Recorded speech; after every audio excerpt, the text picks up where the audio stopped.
Countdown for blast off. 5, 4, 3, 2, 1, fire!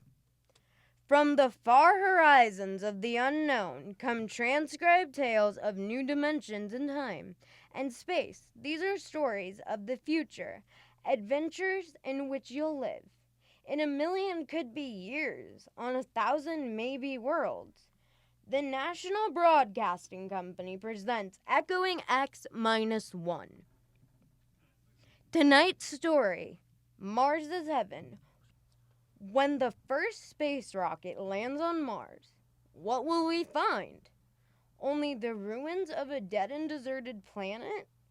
Or will there be life, intelligent life, in some strange form that we can only imagine? Will we be welcomed with open arms? Or will the Martians treat us as invaders? Only one thing is certain.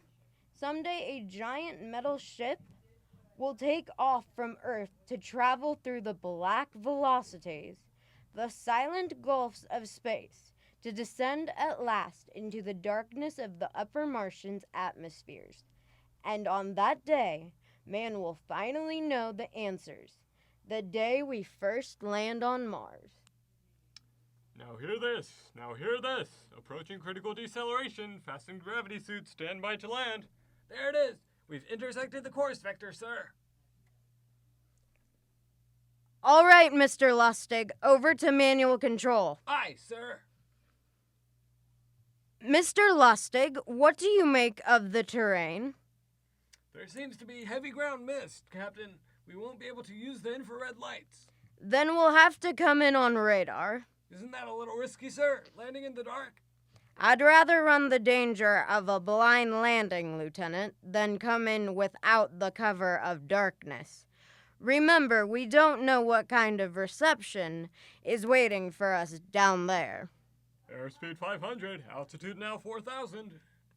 Bridge to engine room. Stand by for deceleration. Fire forward tubes 1 and 3. Steady as she goes, Mr. Lustig.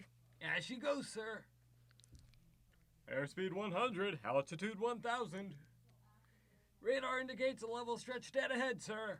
Skids down. Skids check. Altitude 500. 4. 350. 3. Up a point now. All right, let's see her down. Yeah, we made it! Woo! Cut the power masters, pipe battle stations. Aye, sir.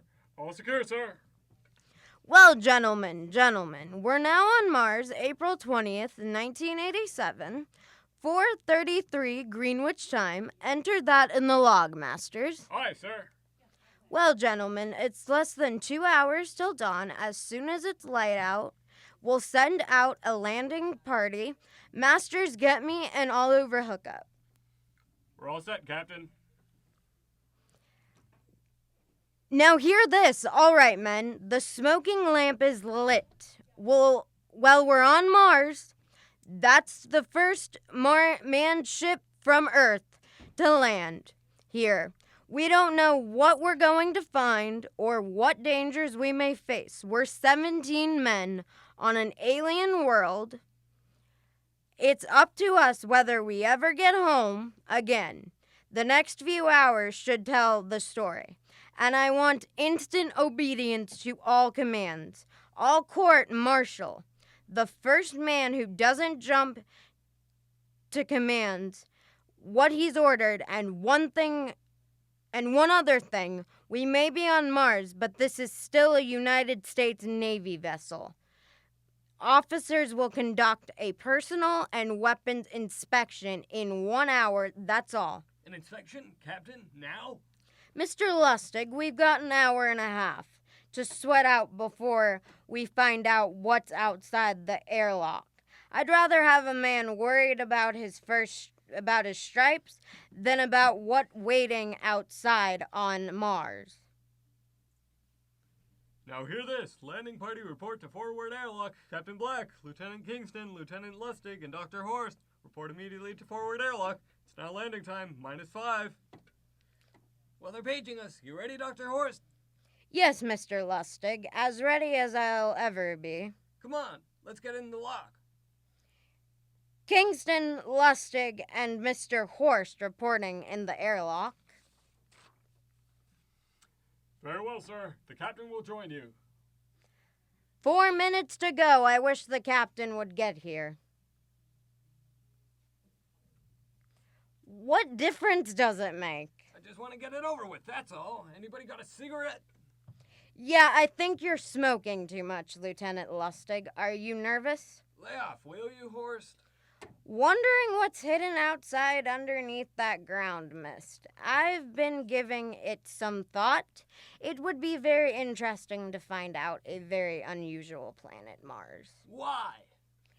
It has an atmosphere, a wonderful thing, an atmosphere.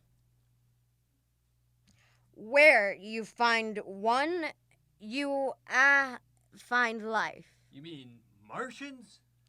What do you think they look like? You mean they have green skin and eyes on stalks or something? The comic book conception is possible, of course. Or they have developed far beyond us. Perhaps they have a science that can produce weapons far more dangerous than our atomic missiles. You think they may have to fight our way out? After all, we are invaders. Now hear this. Landing time -2. All right. We heard this. You know what I'd like to find outside that airlock. Good old Illinois. Ever been there? Lustig? Only Chicago.